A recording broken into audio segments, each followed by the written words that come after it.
Bom dia a todos. Meu nome é Vitor Vieira Vasconcelos. Nós vamos para mais uma aula da disciplina de Planejamento e Política Ambiental na Universidade Federal do ABC. Hoje nós vamos conversar um pouquinho sobre os regimes de apropriação dos recursos naturais.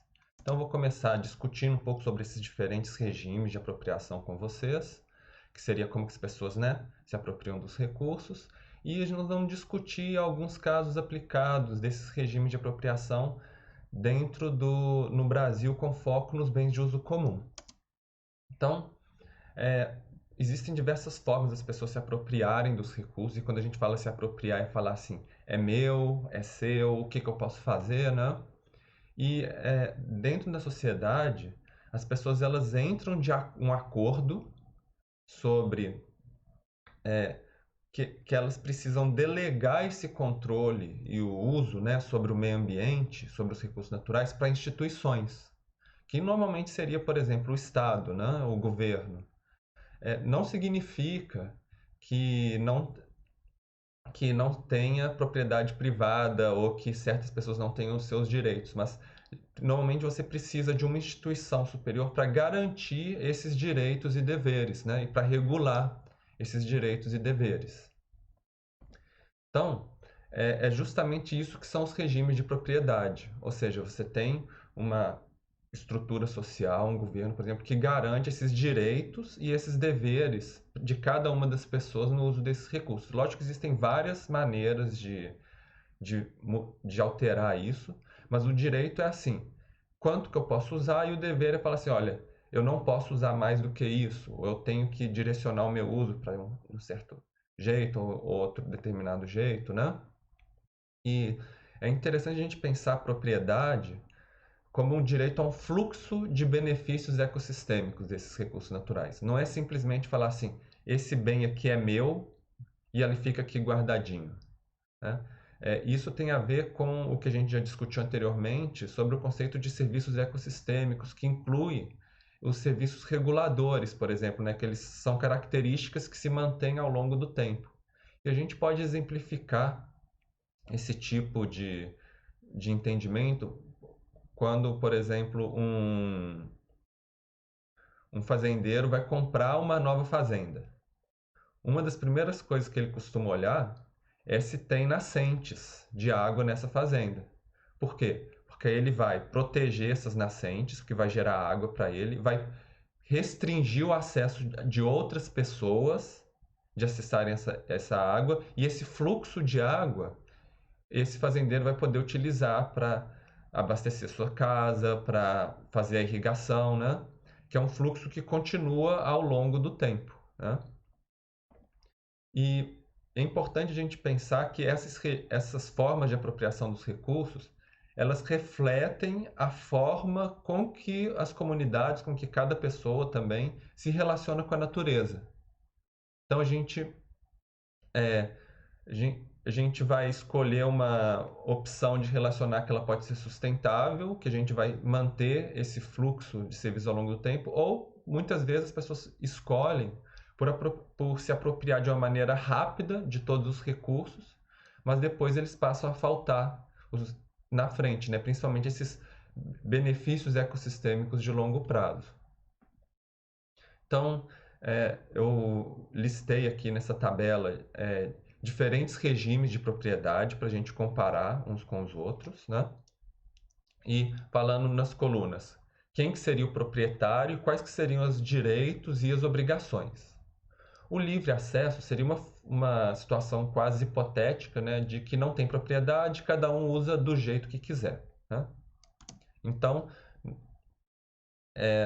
todo mundo tem o direito de usar e não tem obrigação nenhuma, não é de ninguém. Na propriedade privada, a, a propriedade ela é individual, ou seja, cada um tem sua parcela dos bens. E só que quem tem essa propriedade não pode usar da maneira que quiser, ela pode usar da maneira que é socialmente aceitável. E dentro desses usos, a pessoa também que tem a propriedade, ela pode controlar o acesso de outras pessoas. Falar assim, olha, é meu, eu não deixo você utilizar, por exemplo. Ou eu deixo tal outra pessoa utilizar. Mas ela também tem obrigações, porque o governo, que é essa estrutura, né, que vai legitimar os regimes de propriedade, vai falar assim, olha, você pode usar desde que você não prejudique as pessoas à sua volta com o seu uso. E aí vai colocar regras, né, limites para a quantidade que vai utilizar, para a forma de não causar danos a outras pessoas e assim por diante. Um outro regime de propriedade é o do recurso comum, né? Que é o que nós vimos nas conversas anteriores, a proposta que foi estudada, né, pela Elinor Ostrom. E a propriedade é coletiva do bem e, e é um grupo de pessoas. Isso não significa que não vai excluir, que esse grupo não pode excluir. Por exemplo, a gente pode pensar em uma tribo indígena que ela tem o seu território, fala assim, nesse território é, existem, né, recursos que são de uso comum da tribo, mas nós não vamos deixar pessoas de fora da tribo utilizarem esses recursos. Nós vamos defender esse nosso território, esses nossos recursos. E essa gestão comunitária, ela vai organizar como que vai ser a manutenção desses recursos, pode limitar a intensidade de uso de comum acordo entre essa comunidade, né? De uma forma que a gente já discutiu.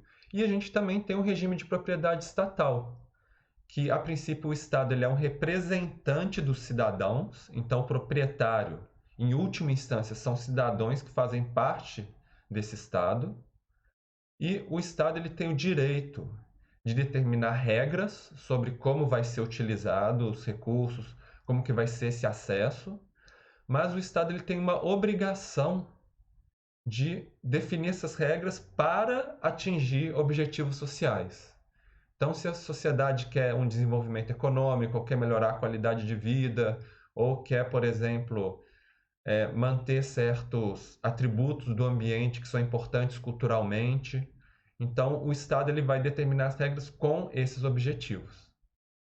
Esse é um esquema bem simplificado, tá, gente?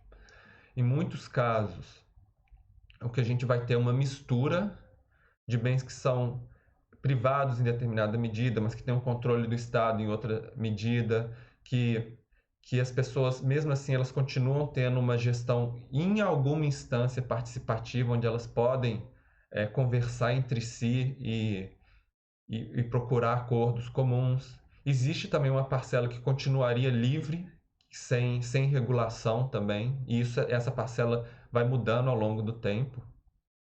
E muitas vezes o que se discute é qual que seria o regime de propriedade mais adequado para garantir a sustentabilidade dos recursos, dos serviços ecossistêmicos ao longo do tempo. E não existe uma resposta certa para todos os casos.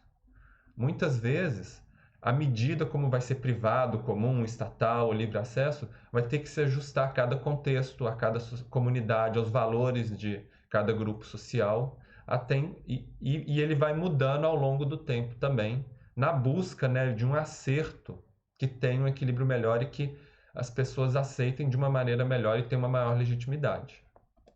Bom, então, para ter um regime de propriedade, a gente já conversou que precisa ter um reconhecimento e uma normatização legal, ou seja, ter uma instituição social que garanta esse regime de propriedade, que regule como ele deve ser feito, né? Mas precisa de legitimidade para a população. Não adianta nada você ter um governo que fala como deve ser feito, mas as pessoas que vivem, né, no país, ou no estado, ou no lugar, não consideram esse governo legítimo, e aí essas pessoas simplesmente vão continuar agindo da maneira que quiserem, não vão nem ligar. E o que é uma coisa que acontece muitas vezes, que as leis acabam ficando só no papel e as pessoas não internalizam e não colocam isso na sua tomada de decisão, né? Então é muito importante também o governo ele tentar se colocar como legítimo para a sociedade, né? Mostrar que ele está atendendo, por exemplo, os interesses da população de uma maneira geral. Um aspecto crucial é a questão da fiscalização desse regime de propriedade e os que a gente chama de custos de transação, que é justamente quanto que custa para fiscalizar, para monitorar, para punir quem não seguir, né, as normas sobre o uso dos recursos, que muitas vezes, principalmente no caso de recursos, né, ambientais, pode ser muito caro, em termos de recursos financeiros e de recursos humanos, conseguir fazer essa fiscalização, esse controle, esse monitoramento. E aí, muitas vezes, não tem que se escolher a maneira de regular que se adapte aos recursos disponíveis, né, ao que existe, né, em termos de tecnologia, de recursos financeiros e humanos de um governo para conseguir fazer esse regime de propriedade. Não adianta ter um regime ideal que a gente não tenha como implantar na prática, né? E um aspecto muito relevante são as mudanças sociais ao longo do tempo. Então, na história dos países, principalmente nos países que foram colônias, né, muitas vezes você tem uma comunidade tradicional que vivia diversas gerações, muitas vezes com regime de uso comum, e aí chegam os colonizadores e alteram completamente os regimes de propriedade. Então, muitas vezes expropriam, tiram os direitos que eram consolidados nessas sociedades, ou então fala assim, agora vai mudar a regra, agora vai ser um regime privado, por exemplo. E aí isso causa uma mudança muito grande na forma de lidar com os recursos naturais e de se apropriar. Uma outra mudança também que é muito relevante é essa mudança da subsistência para a economia de mercado. Muitas vezes, uma comunidade tradicional, há diversas gerações, ela vivia de uma maneira equilibrada com o meio, mas ela produzia simplesmente para sua sobrevivência. A partir do momento que a gente entra numa economia de mercado e as pessoas são estimuladas a produzir mais para conseguir comercializar o seu excedente e assim conseguir outros bens para melhorar a sua qualidade de vida, muitas vezes elas vão esse aumento na produção vai ir além da capacidade do ambiente de suportar e de fornecer os serviços de suporte, né? E, e com isso a gente vai entrar num problema relacionado à escassez de recursos naturais e de serviços ecossistêmicos. A densidade demográfica também é um aspecto relevante, que também relacionado a isso, que muitas das vezes comunidades tradicionais elas se mantinham ao longo do tempo dentro de um certo número de pessoas, e quando nascia mais gente do que isso, muitas vezes imigravam, né, e criavam novos núcleos de povoamento, mas a partir do momento em que você tem uma transição demográfica, né, mudança na forma de planejamento familiar e diminuição, por exemplo, da taxa de mortalidade da população, as pessoas começam a viver mais. São coisas que não são necessariamente ruins, mas e que muitas vezes assim, as terras disponíveis já não são tantas iguais eram antigamente. O que vai acontecer é que muitas vezes a quantidade de pessoas para conseguir atender a demanda dessa quantidade de pessoas vai demandar um uso de recursos naturais muito maior do que antigamente, quando tinham poucas pessoas. E a gente tem alguns exemplos disso no Brasil, de reservas extrativistas e reservas de desenvolvimento sustentável que, no momento anterior, elas tinham poucas pessoas, mas conforme a população interna foi crescendo, a pressão sobre os recursos naturais foi aumentando, né? E um outro aspecto são as alterações tecnológicas. Quando você consegue mudar a tecnologia, você consegue muitas vezes produzir mais, mas também ter um impacto ambiental associado à implantação dessas tecnologias. E, e também, é lógico, essas alterações tecnológicas vão mudar os custos de transação, que às vezes vai aumentar a capacidade de fiscalização, de monitoramento. Então, tem aspectos positivos também dessas alterações tecnológicas. A questão é muito mais como se usa, né, essas novas tecnologias. E a gente tem essa questão da escala do monitoramento e da adaptação. Como que é muito diferente você fazer a gestão, por exemplo, de peixes em um lago para um vilarejo que vive em volta desse lago e, por exemplo, a gestão de uma bacia hidrográfica imensa, como a Bacia Amazônica ou a Bacia do Rio São Francisco aqui no Brasil, que vai exigir estratégias diferentes de monitoramento e de formas de adaptação da sociedade. E a Elinor Ostrom, ela propôs esse sistema policêntrico, em que você tem mecanismos de gestão em diversas escalas. Então, a comunidade lá em volta do lago, ela tem o seu sistema de gestão, e de cada uma das outras comunidades numa bacia hidrográfica também tem o seu sistema de gestão, mas existe um sistema maior, muitas vezes estruturado pelo Estado, pelo governo, que cada uma dessas comunidades enviam as suas informações para esse sistema maior, e esse sistema maior ele vai vai propiciar a comunicação entre essas comunidades e o envio de informação em retorno, que é um pouco que a gente também conversou dessa questão dos sistemas de feedback, né, e dos sistemas de informação, para conseguir fazer uma gestão em uma escala mais ampla também, né? Num, então, assim, era pouco imaginável que a gente conseguiria juntar várias pessoas de uma bacia hidrográfica, né, e conseguir chegar num consenso de uma maneira rápida. Mas, por exemplo, hoje em dia, até com conferências online, está sendo possível juntar várias pessoas para conseguir chegar nesses consensos numa escala mais ampla, embora seja muito difícil. Se já é difícil fazer a gestão num laguinho pequeno, né, já tem todos os desafios que a gente viu dos recursos comuns. Imagina numa escala muito mais ampla, que tem muito mais gente para conseguir fazer uma mudança social numa escala muito mais ampla, né?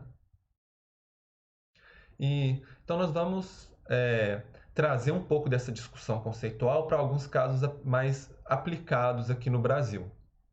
Vamos começar pela nossa Constituição Federal, que no artigo 225 ela fala: todos têm direito ao meio ambiente ecologicamente equilibrado, bem de uso comum do povo e essencial à sadia qualidade de vida, impondo-se ao poder público e à coletividade o dever de defendê-lo e preservá-lo para as presentes e futuras gerações. Olha só como é que esse artigo da Constituição tocou em diversos assuntos que a gente já viu na nossa disciplina até agora, né?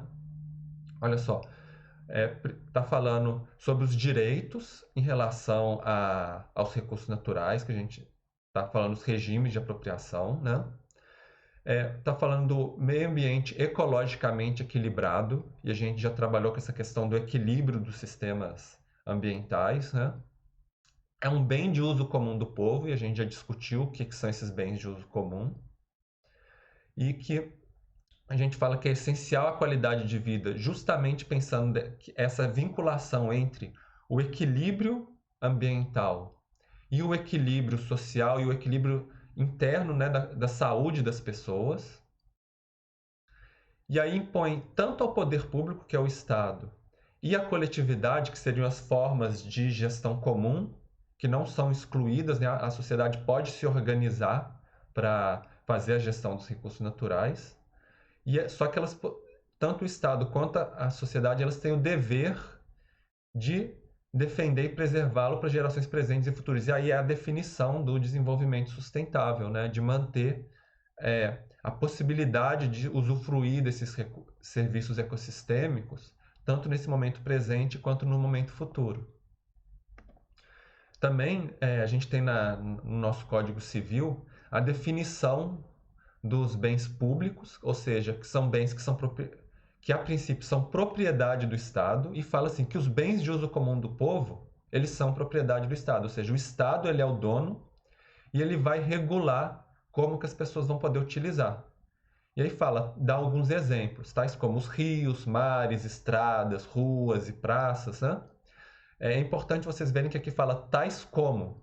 Significa que é uma definição que ela não é taxativa completa, ela é exemplificativa, quer dizer, esses são bens públicos, mas podem ter outros também que podem ser definidos por outras leis também, né?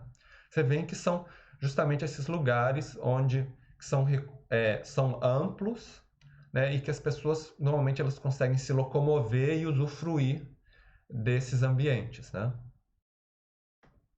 Então, alguns casos relevantes no Brasil. A gente tem a pesca, que a pesca, né, os peixes que vivem nos rios, nos lagos e nos mares, eles são considerados um recurso natural de uso comum, e existe uma legislação e uma política pública regulando como que deve ser essa pesca, com todos os desafios de gestão de um recurso comum. Então, a lei vai falar assim, olha, pode usar essa tecnologia de pesca, não pode usar outra, por exemplo, não pode jogar veneno no rio para matar o peixe, né, e pescar o peixe, ou eletrocutar, ou jogar energia elétrica para eletrocutar os peixes dentro do rio, por exemplo, né? E também tem limites, tem épocas em que não pode pescar, que é a época da piracema, que os peixes precisam se reproduzir. Mas tem toda uma dificuldade de fiscalizar. Por quê? Os rios, os mares, são áreas muito extensas, então é relativamente fácil alguém chegar lá, pescar e sair levar uma quantidade de peixes, por exemplo, pescar de uma maneira que infringe a legislação, mas não ser fiscalizado e não ser punido depois em relação a isso. Então, como fazer com que as pessoas entendam que é importante seguir essas regulações para atingir um benefício comum, né? A gente tem os casos das unidades de conservação, que também são bens de uso comum. Muitas delas são, principalmente as de proteção integral, que são de propriedade do Estado. E muitas vezes essas unidades de conservação, elas vão ter restrições à visitação. Por exemplo, tem algumas que inclusive não pode ter visitação. O objetivo é deixar ela lá intocada, por exemplo, para conseguir manter a qualidade da água no manancial que vai ser útil depois para o abastecimento de uma cidade.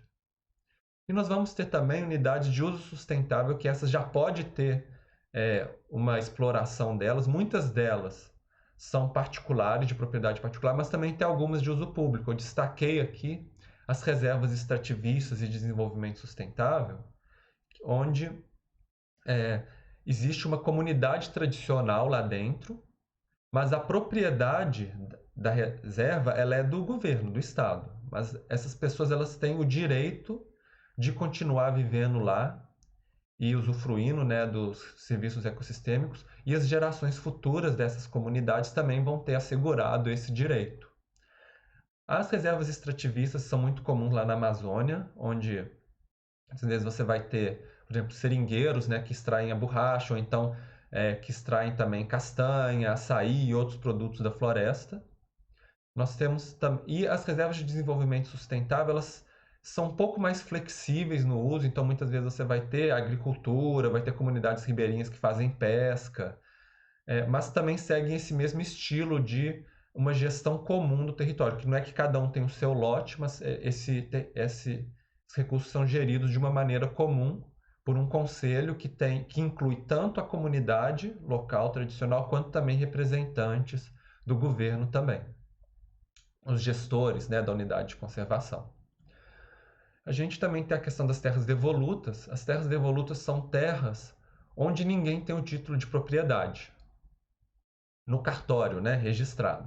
Mas muitas vezes existem comunidades tradicionais, comunidades quilombolas, indígenas, ribeirinhas e outros, que elas vivem nesses locais há várias gerações, mas não têm o título da terra, né? E aí vai ter o conflito quando, por exemplo, você tem situações de grilagem, onde chegam diversas pessoas e criam, né, meio que de uma maneira ilegal, forjam que são donas dessa terra e vendem, por exemplo, para agricultores. E aí, quando o agricultor chega lá, ele descobre que tem uma comunidade lá e cria um conflito social, né? A gente tem a questão das terras indígenas, que também tem diversas tribos indígenas que ainda não têm reconhecido a sua terra, embora isso seja um direito garantido na Constituição, mas que ainda não tem implementado, e diversos conflitos na definição desses limites, conflitos, por exemplo, com agricultores que não são indígenas, que querem essas terras, com empresas de mineração que estão interessadas em explorar minério nessa terra, e que aí vão fazendo pressões, né, no governo e que acaba dificultando o reconhecimento das terras indígenas, que a princípio seriam, né, bens de uso comum para, pelo menos para essa tribo indígena. Então, a partir desses exemplos, a gente consegue perceber assim, vários aspectos que a gente discutiu até agora nessa nossa aula. A gente vê essa questão de que a gente tem os recursos muito relacionados ao ambiente, a gente vive, aos recursos naturais, aos serviços ecossistêmicos, e que existe um governo que ele vai tentar se colocar como regulador desse uso desses bens comuns, mas que ele não é perfeito, né? Em certa medida. Muitos dos usos continuam, por exemplo, não regulados ou livres, né? Devido a essa dificuldade de fazer a gestão, de fazer essa articulação. E também a gente vai ter os outros aspectos relacionados a outros tipos de regime de propriedade. Por exemplo, vai ter aspectos de regime de propriedade privada, aspectos de propriedade regulada de maneira comunitária, e em cada caso eles vão interagir de formas diferentes, e sempre fica essa pergunta: qual que é a maneira mais adequada de gerir e de estruturar esses regimes de propriedade e esses regimes de acesso, né, aos serviços ecossistêmicos, de maneira a conseguir manter o atendimento de uma maneira socialmente justa para a população e ao longo do tempo, incluindo as gerações futuras. Esse é que é o grande desafio. Bom, era isso a nossa conversa. Espero que vocês tenham gostado e tendo alguma dúvida, vocês podem entrar em contato, tá bom? Até mais!